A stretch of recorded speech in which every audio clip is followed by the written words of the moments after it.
Bismillahirrahmanirrahim. Kita lanjutkan materi eee, tentang reaksi-reaksi pada senyawa minyak atsiri. Nah, senyawa-senyawa pada minyak atsiri bisa mengalami reaksi-reaksi tertentu, terutama reaksi ini menyangkut tentang konversi dari senyawa-senyawa minyak atsiri ke senyawa-senyawa atsiri lainnya atau ke yang diinginkan. Nah, komponen yang terdapat pada minyak atsiri atau senyawa-senyawa pada minyak atsiri itu bisa mengalami reaksi perubahan atau pengubahan melalui isomerisasi, oksidasi, dehidrogenasi, polimerisasi atau juga dengan penataan ulang yang dilakukan dengan adanya peningkatan suhu. Dan kita tahu dalam suatu reaksi juga terkadang bisa memerlukan cahaya matahari gitu ya, atau juga pemanasan atau juga adanya air atau oksigen. Nah, ini kita lihat contoh reaksi konversi pada minyak atsiri. Nah, ini untuk yang A ini merupakan reaksi dehidrogenasi dan yang B itu oksidasi. Nah, apa itu dehidrogenasi? Apa itu oksidasi? Mungkin juga sudah dipahami bersama. Nah, sebagai pengingat bahwa dehidrogenasi itu adalah berarti di sini lepasnya atom hidrogen, gitu ya.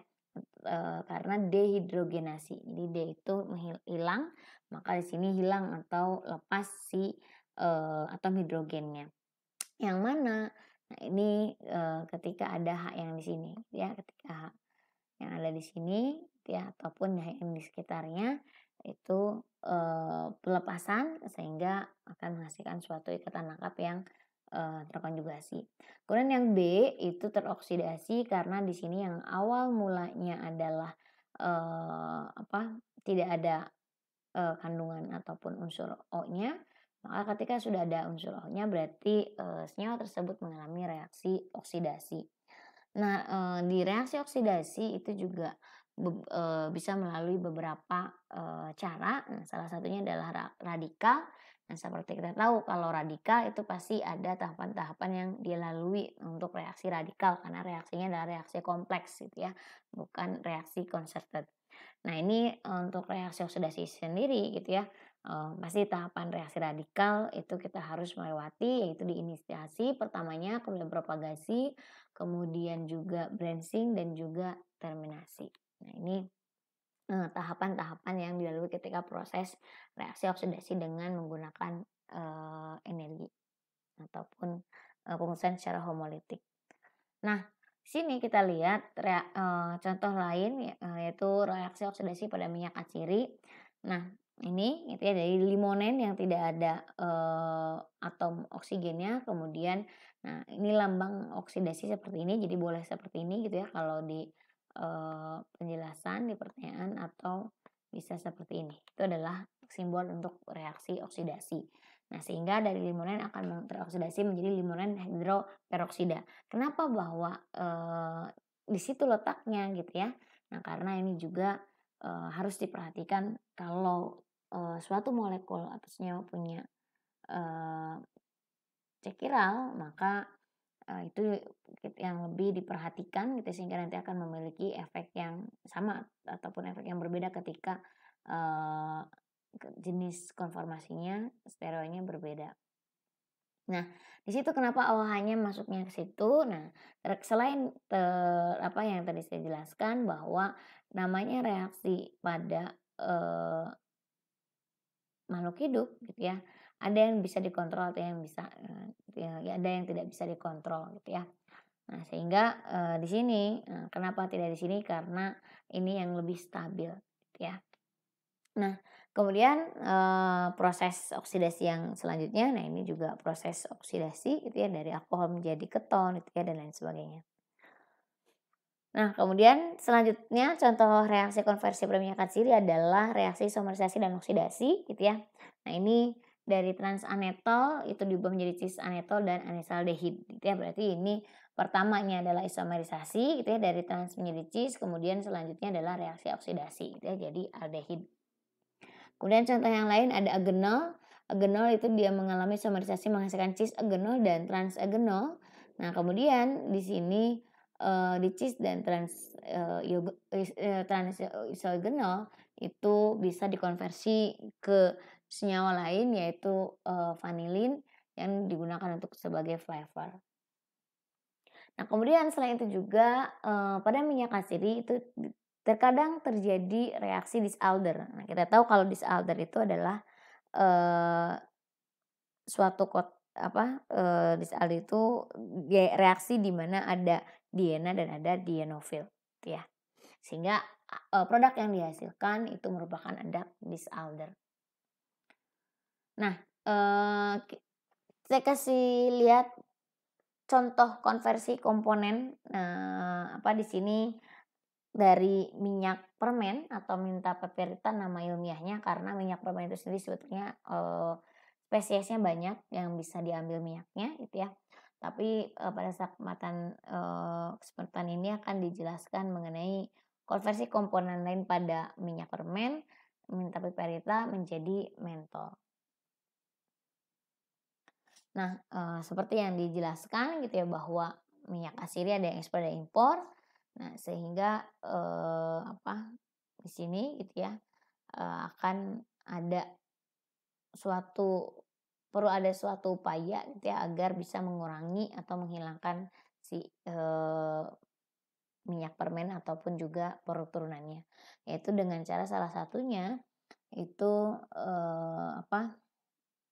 mengkonversi gitu ya, komponen-komponen yang tidak terlalu penting dalam tanda kutip itu menjadi komponen-komponen yang, utamanya. Terlebih kalau strukturnya itu menyerupai. Nah, kayak ini, awalnya adalah mentol, menton, dan metil asetat. Nah, yang dicari adalah ini gitu ya, yang nanti akan bertanggung jawab pada, apa namanya, yang si mentol ini gitu ya, yang nanti akan bertanggung jawab pada wangi ataupun bau, khas pada minyak permen. Nah, sehingga menton di sini yang merupakan komponen lain pada minyak permen itu bisa diubah menjadi OH gitu ya, reaksinya adalah reaksi reduksi, kebalikan dari oksidasi, begitupun juga metil asetat. Nah, sehingga, di sini, dilakukan konversi komponen lain minyak permen menjadi mentol. Nah, dasarnya apa sebetulnya untuk reaksi konversi, pengubahan reaksi apa, dari suatu ester menjadi alkohol? Nah, ini adalah prinsipnya bisa menggunakan basa dan protonasi. Kita jadi etanol atau OH- itu adalah basa gitu ya. Nah, sehingga kemudian, di situ ada, protonasi. Nah, ini dikenal juga dengan saponifikasi. Jadi kebalikan dari esterifikasi adalah saponifikasi.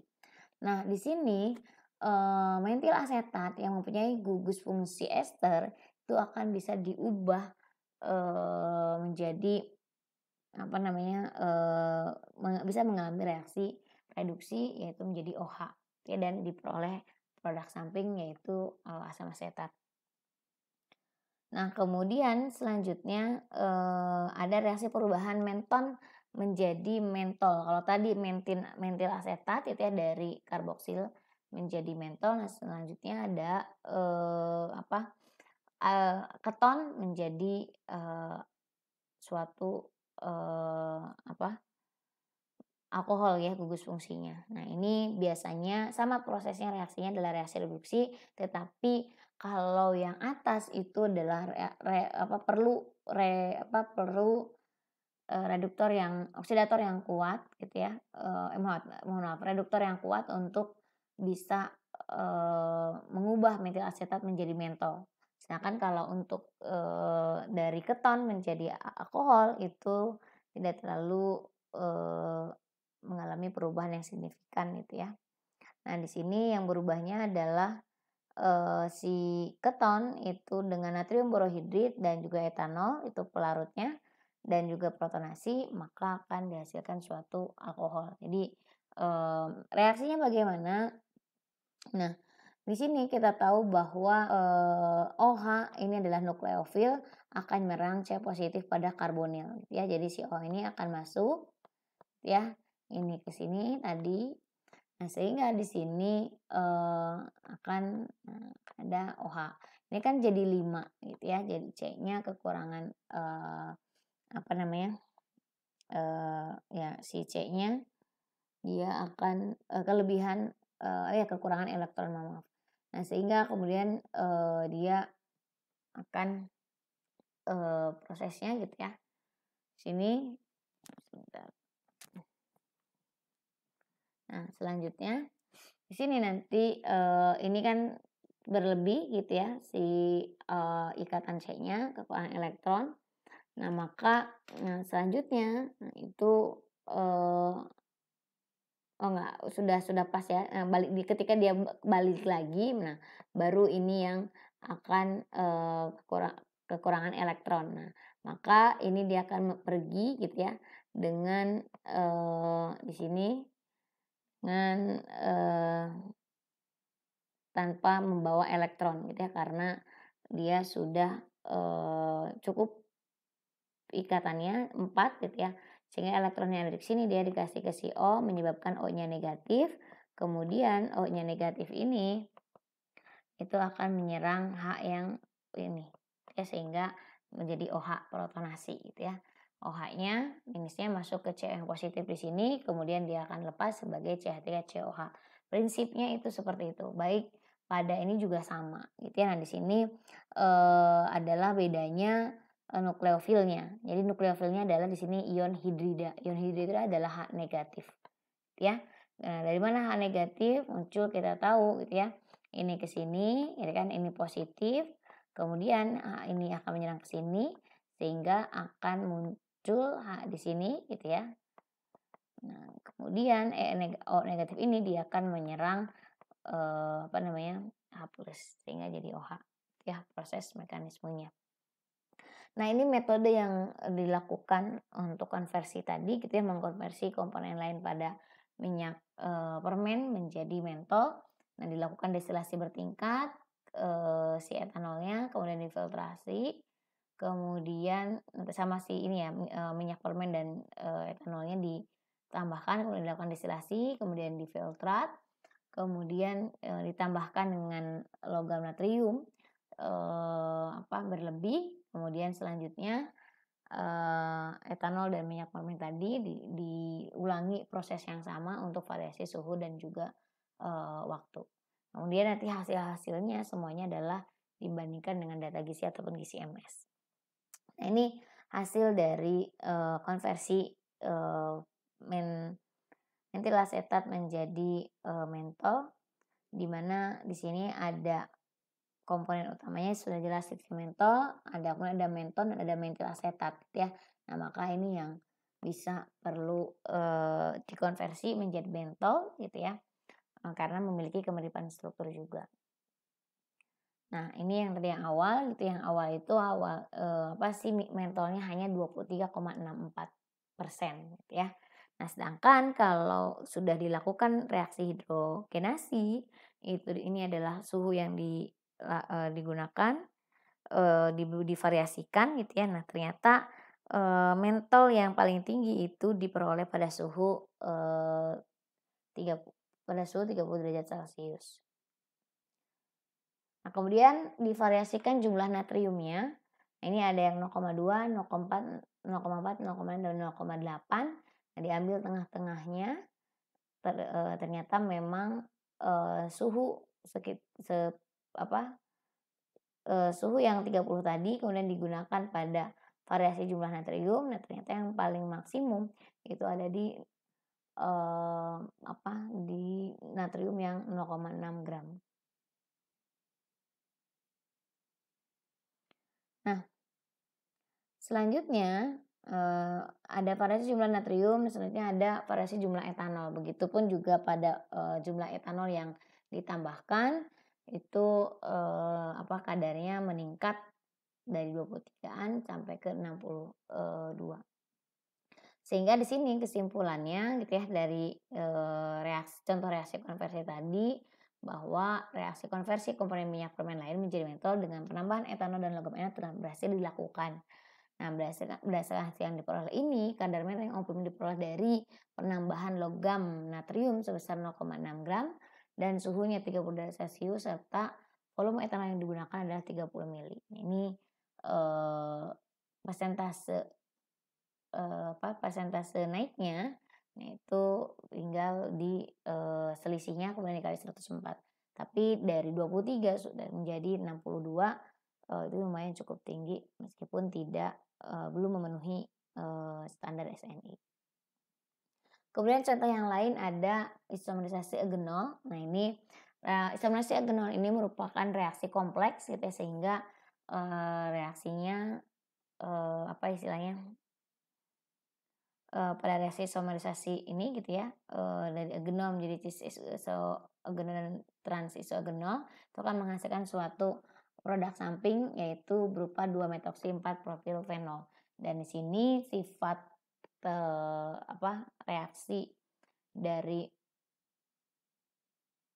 eugenol ini gitu ya, merupakan reaksi kompleks gitu ya, bukan reaksi concerted, dan di sini terlihat juga dari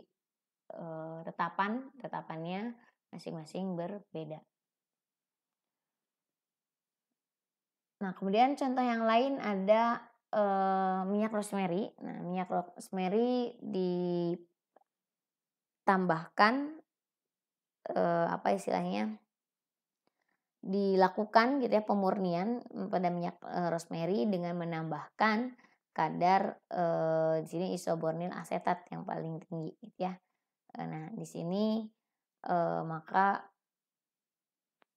yang harus dilakukan adalah mengoksidasi karena seperti yang kita tahu biasanya senyawa-senyawa yang memiliki aroma itu golongan terpen. Nah, ini kita lihat beberapa komponen utama dari minyak rosemary gitu ya. Nah, kemudian ini adalah komponen utama dalam minyak hasil oksidasi, ternyata ada yang menurun, ada yang meningkat ya. Menurunnya tidak terlalu signifikan tapi meningkatnya banyak yang signifikan, termasuk di situ ada isobornil asetat itu yang memiliki kenaikan. Nah, kita lihat bagaimana mekanisme dari reaksi masing-masing. Nah, ini yang pertama ada reaksi isomerisasi linail asetat menjadi isobornil asetat. Nah, ini kita menggambarkan dengan melibatkan satu elektron sehingga reaksinya reaksi radikal ya. Nah, ini linail asetat ke isobornil asetat. Nah, ini awalnya adalah mengalami penutupan cincin gitu ya. Setelah mengalami penutupan cincin maka akan ada reaksi intramolekuler lagi. Kemudian ada reaksi oksidasi linalol menjadi linalol oksida. Ini juga sama dengan reaksi radikal di mana oksigen sebagai di sini oksigen dia sebagai O2 gitu ya, sebagai oksidasinya atau yang mengalami nanti oksidasinya. Nah, awalnya adalah terkait dengan adanya radikal di C yang sini ya. Nah, sehingga nanti bisa berikatan dengan radikal lain membentuk non radikal. Nah, kemudian linalol menjadi linalol oksida. Nah, ini juga sama gitu ya prosesnya, penutupan cincin gitu ya. Pembukaan cincin dan lain sebagainya. Kemudian ini contoh ada reaksi oksidasi avapinen menjadi campur gitu ya. Nah, ini avapinen. Nah, ini adalah campur. Nah, di sini pertama dari avapinen ke avapinen oksida itu berarti oksidasi. Kemudian tahapan selanjutnya adalah penataan ulang. Kemudian tahap selanjutnya adalah dalam bentuk seperti ini ya. Tapi intinya sama. Kemudian yang terakhir ada isomerasi limonil asetat menjadi alfa terpenil asetat. Ya, nah ini juga kalau ini dia tidak menggunakan setengah penuh, tidak menggunakan kereta, nah, karena tidak tidak memerlukan, energi gitu ya, karena di sini secara pemutusannya secara heterolitik gitu ya, mohon maaf, dan di sini gitu ya, ada yang juga, homolitik dan heterolitik di sini gitu ya, ada 2. Ini yang radikalnya gitu ya, sehingga terbentuk radikal ini. Nah kemudian, di sini selanjutnya gitu ya, itu apa, mengalami penutupan cincin, dia mengalami penutupan cincin, kemudian sehingga diperoleh nanti alfa terpenil asetat. Nah kemudian dari, linalil asetat menjadi fensil asetat, ini juga sama gitu ya, biasanya reaksi, radikal yang paling mudah. Mungkin itu yang bisa disampaikan, terima kasih. Assalamualaikum warahmatullahi wabarakatuh.